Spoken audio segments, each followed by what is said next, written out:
Yes, hello folks, welcome to a special episode of Beyond the Pitch. I'm your host always, Phil Byrne, and I'm delighted to be joined with an old friend and someone who's been on the show many times before, the fantastic Jonathon Johnson, who is of course one of the top reporters in French football. You can also find him on CBS Golazo, so it's great to have him back. Lots to talk about. Jonathan, how you doing, pal?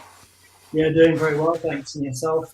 Just enjoyed a bit of well-timed trip abroad. Obviously, came just after PSG's latest Champions League exit. So while many would suspect that I had it planned for some time, I didn't actually envisage PSG's journey ending the way it did and as prematurely as it did. But I guess I should be used to it by now, at least. We'll talk a bit about that. Joining me here, of course, with my colleague Zach Lowy. First of all, first question I want to ask you out of the gate. It's a two-part question. It's not an easy one. It's related to PSG. Outside of the fact that they've been knocked out of the Champions League, there's also other dramas surrounding the football club, which is Ashraf Hakimi and Nasser Al Khalifa. Ashraf, Ashraf Hakimi has been charged, or certainly accused of something that's quite serious. And PSG have said it's an internal issue. Now, we've seen this happen in football before where clubs have suspended players pending an investigation and what have you. It's a bit surprising to me that he's still playing. Tell me a little bit about what you know about that, what you can talk about, and tell me a little bit about the unbelievable Nasser Al Khalifi situation. Yeah, I mean, these situations are, I mean, obviously, it's not something new with PSG. You do get, unfortunately, unsavory episodes like these cropping up from time to time. Let's not forget that we did have it with Neymar a couple of years ago as well. I think, probably, playing it with a straight bat based on sort of what's been sort of said out there in the public in France. Certainly sort of a week or so ago. Basically, PSG haven't put an official sort of club statement response out there, as in, this is us responding to the situation. They've responded to the reports about the situation, but that's a completely different thing to actually putting out a public statement on the situation of Hakimi. Now, through that reply to Le Parisien, who are the publication in question, we understand that PSG, for the moment, despite the fact that the player has now been charged, they are still standing by him. He rejects those allegations. His lawyer has come out and said that, he will fight against them as well. So for the moment, it's a situation that I guess if you sort of had to draw some parallels, I guess you could say that it's maybe kind of similar to the one regarding Thomas Partey at Arsenal, something like that. In as much that he will continue to play while he's being investigated. People will obviously have very strong opinions about whether that's the right thing, to do, or the right line for the club to take. But that is the line, that the club are taking at this moment in time. Whether or not that changes between now and the end of the season, now, considering that there is much less for PSG to play for on the pitch, and obviously depending on how the investigation evolves as well. We're just going to have to wait and see what develops over the coming weeks. But for the moment, Hakimi, when he is fit, will be available to Christophe Galtier in Ligue 1, because of course that's the only competition PSG have left to fight for this season. Now, with regards to Al Khelaifi, something that always whenever there's a story like this, which let's sort of take it back to kind of its origins. Nasser El Khelaifi is a man who wears many different hats. Yes, we all know him as sort of the face and the figurehead of PSG, but he is also, somebody who's connected to a lot of different groups representing a lot of different interests. Whenever something like this happens, certainly sort of, the Qatari representatives in and around PSG are very quick to sort of distance Al Khelaifi's name from that of PSG, because it's not necessarily something that kind of happened while he was, I don't know, I guess you could consider it sort of on duty with PSG. So yes, there is an investigation, with some serious allegations into Al Khelaifi, as there have been in the past as well, which have also gone to court. But those issues generally, don't tend to run, through PSG, unless it's something that he's been directly accused of being involved in while acting in a PSG capacity. And obviously, what we've seen and heard in the reports, Obviously when you read it, and see the headlines, it's shocking, and it's something that's been out there, for months now. It's not the first time that it's cropped up on my radar. But like I said, sort of those people in and around, Nasser El Khelaifi are always very quick to point out that, he performs a lot of different functions in a lot of different roles, and it's not quite as clear cut as Nasser El Khelaifi, chairman and CEO of PSG, is involved in this very, very murky case. So I guess we will see what the next few weeks and months turn up in terms of revelations. But based on experience of having covered these kind of things before, there's no sort of end in sight. Jonathan, only two French teams have beaten Paris Saint-Germain to the Ligue 1 title over the past decade, and those have been Monaco 2016-17 and Lille 2020-21. Both of those teams were crafted by Luis Campos. Campos obviously working alongside Christophe Galtier at Lille. It seemed like there was a lot of positive energy surrounding Campos' appointment as sporting director at Paris Saint-Germain. Of course, played a key role in Kylian Mbappe renewing his deal. But I'm curious, what is the general opinion with regards to Paris Saint-Germain fans and their opinion of Campos and the job that he's done? Obviously, PSG failing to bring in a single player in the January window. A lot of questions. Is there the right midfield balance? Do we have enough center backs? What do you feel as someone who covers Paris Saint-Germain? What do you feel about the job that he's done, as well as is patience wearing thin among the PSG community? Yeah, I mean, obviously, he is a person of interest when sort of talking about PSG and those times that they have failed to win the Ligue 1 title, given that two of the three French titles that have been won since the Qatari takeover have come under his watch. The other obviously being Montpellier at the very, very beginning of the Qatari era. But with regards to Campos, obviously he's very respected for what he achieved with Monaco and Lille. But there's been, I would say, a bit of sort of bemusement, certainly sort of in and around Parc des Princes and Paris, at how Campos has kind of been brought on, obviously as a sporting advisor for PSG, but kind of in a freelance role, which enables him to act with other clubs as well, notably, Celta Vigo. And you'd assume as well that, within his remit, he'd probably be able to commit to another club as well at some point. I mean, I think he's discovered by this point, certainly after the latest European exit, that he has more than enough work on his plate with PSG. But I think that has maybe rubbed some people up the wrong way, that he's not fully sort of committed in terms of his role to PSG. But equally, when there's so much turnover at PSG in terms of managers, in terms of, sort of the staff above them, i.e. the sporting director, it's kind of understandable that PSG wouldn't tie them down to a permanent deal in the way that they had Leonardo, because it makes them so difficult to replace when things don't go right. Now, I'm not saying that PSG should be, ripping everything up and starting all over again this summer, trying to build for next season.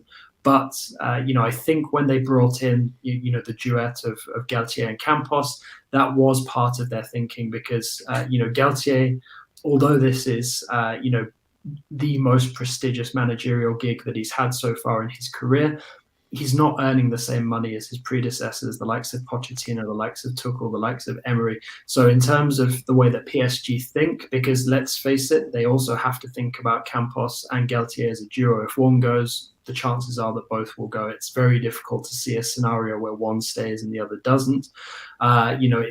It's more sort of cost friendly in terms of getting rid of them, I guess, is the way that you could put it. But equally, when you're looking at the way that PSG have set it up, you could say that it's quite short termism as well in the way that they're thinking.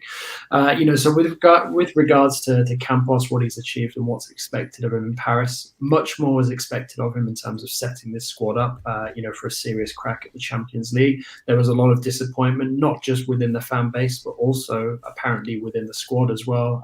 There's been some revelations about Neymar basically accusing Campos of performing a second division Portuguese transfer window in January. And to be honest, I can understand the criticism of Campos. I think if Campos decided or woke up that late in the January transfer window to try and push to bring in Skriniar before he comes in this summer as a free agent, and to also try and bring in Ziyech as well, why was he not trying to do that or make similar kind of moves at the beginning of the month? He had a full month to try and strengthen defense. PSG knew, even before the World Cup break, that they were light in terms of numbers, and that a serious injury to Kimpembe, which came to pass, or a loss of form to somebody like a Marquinhos or a Ramos, that would severely limit, Galtier's ability to play a back three, which was how PSG were functioning in the first part of the season. So yeah, there was big disappointment sort of with the way that PSG's season unraveled based on the way that the squad was built up. And it's not just in defense as well. You've got guys like Carlos Soler who came in, Renato Sanchez, and nobody understands why they were brought in, because they've added that little on the pitch since arriving. It looks like to me with Luis Campos there's going to be a shift from that Galactico type signing to more young players being brought through. I think that's been evidenced by the fact we've seen 16, 17-year-olds getting their debut at PSG.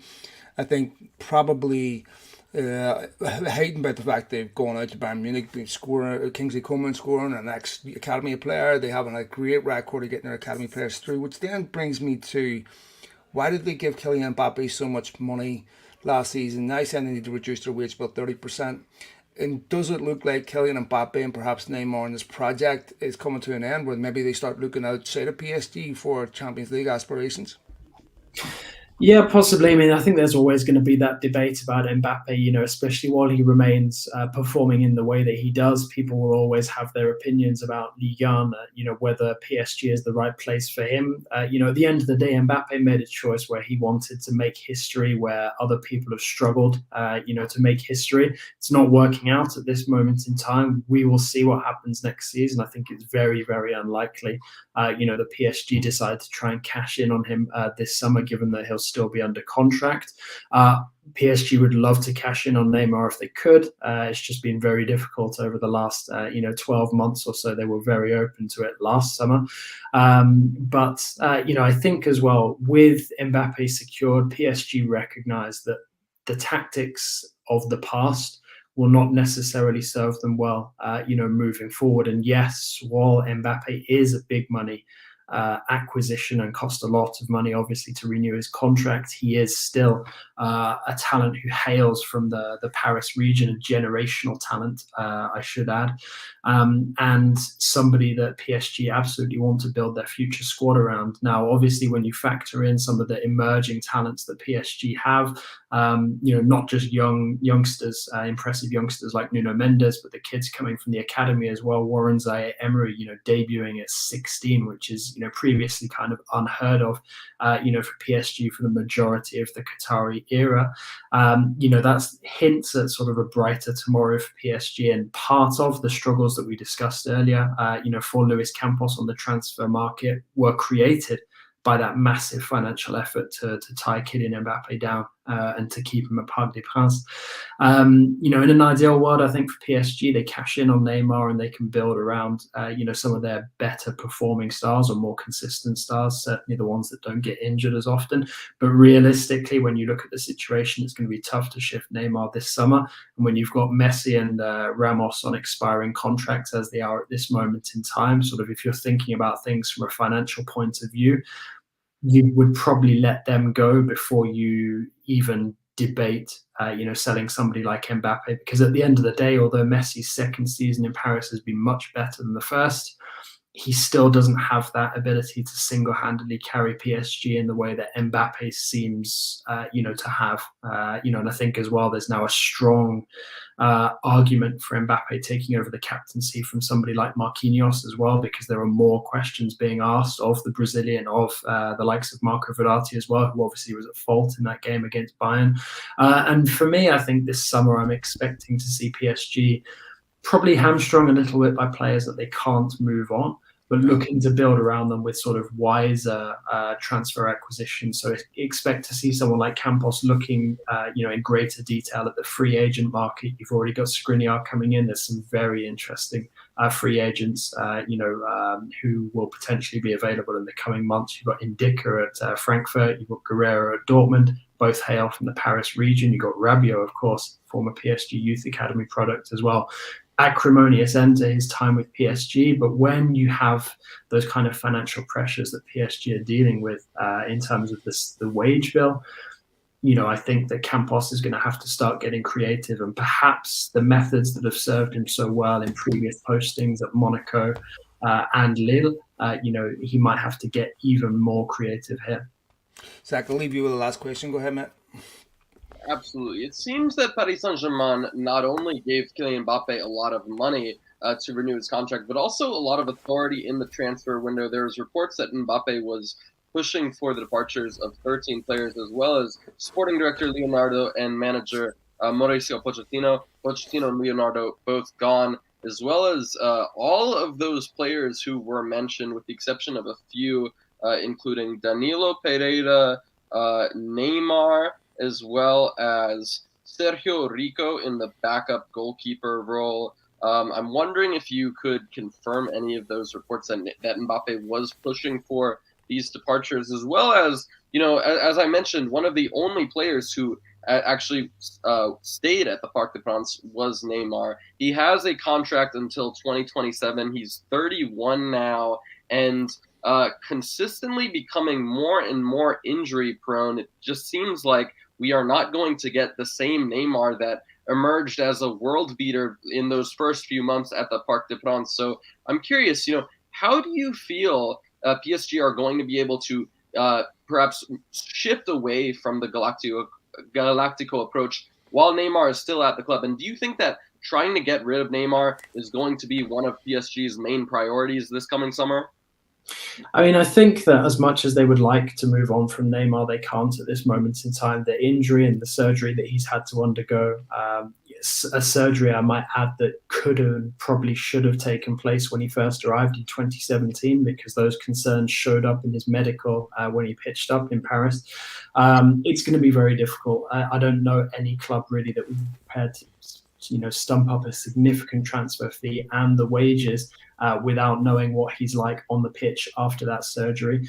And I think as well, with regards to sort of, the Mbappe, speculation, yes, I mean, obviously, Mbappe wants to have and expects to have the team built around him because he committed his future to the club. That doesn't mean that he necessarily wanted to push everyone out of the door, and basically bring in an entirely new team. I do think that there was an element of frustration on Mbappe's part that PSG were not able to sort of build as well around him, based on the fact that they had paid him so much to make that extension happen. And I think there was perhaps a little bit of disappointment as well in Campos, somebody who, played a significant role in that extension and, has built teams, to get the best out of Mbappe in the past, was not able to put together as equally a convincing project this time around. So I think instead of trying to, overhaul the squad as they did last summer, obviously some players will be allowed to leave if an offer comes in. But I think instead, certain players that perhaps were on the list to leave, have impressed, not necessarily through their performances on the pitch, but perhaps through their mentality, the likes of Danilo Pereira, for example. And I think really, for PSG this summer, they're already accepting that they're not going to be able to cash in on the likes of Neymar, unless there's a miracle bid, I don't know, from somewhere like Saudi Arabia or something, which really seems quite unlikely at this moment in time. Kimpembe, they missed that window 12 months ago to potentially sell him. He's now potentially out, not even just for the beginning of next season, but potentially until sort of the midway part of the campaign. So, they were the sort of obvious cash cows for PSG to really make some money on, have pretty much disappeared now. So it's really going to be a test of how well Campos can build, on a reduced budget. And let's not forget as well, PSG have already done some of their business in advance. Skriniar is coming in. Ekitike, as soon as PSG qualify for the Champions League, that loan turns into a purchase option. So you've got 30% of the wage bill that already needs slashing all around that. You've got Skriniar coming in, being added to the wage bill. You've got Ekitike's transfer going out. PSG are going to have to get very, very creative with what they do. And it's for that reason, that I mentioned the likes of Messi and Ramos earlier, because although they wouldn't solve all of those financial issues, it's kind of a no-brainer with their deals expiring in the next couple of months that they'd probably be allowed to leave and go elsewhere. And although that's not necessarily a form-based, solution, it's perhaps the only solution, because you've got Verratti's contract has been renewed, Marquinhos has as well, and Neymar's injured, Kimpembe's injured, so it's difficult to move guys like that on. You could argue that the only guy they could maybe, make a profit on, given that he was a free transfer, was Donnarumma, and based on his individual form, despite a lack of clean sheets, which owes to a pretty poor defence, that seems counterproductive to what PSG are trying to achieve. Jonathan, we gotta let him go. He's only got 20 minutes. Zach, sorry, mate. Jonathan, thank you so much for taking the time to join us. I really, really appreciate that. Thank you for coming on. I'll have to get you back sometime. There's a million things we didn't get to ask. So thank you for your time, brother.